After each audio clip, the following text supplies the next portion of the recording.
Are you not able to open your Acorn TV application currently? Well, here are some things that might be causing problem on your Acorn TV application. First, you want to make sure that your device is connected to a network. Swipe down on the control center and make sure your Wi-Fi or cellular data is turned on and is connected to a network that is actually working.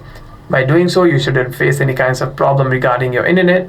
However, if there's any other kinds of problem, you want to go to your settings, scroll down and tap on General. Tap on iPhone Storage, and here you want to scroll down and navigate yourself to the Acorn TV app and tap on Acorn TV application. Here you want to tap on Offload app again twice and reinstall the application. And what this does is it deletes the application whilst keeping its documents and data.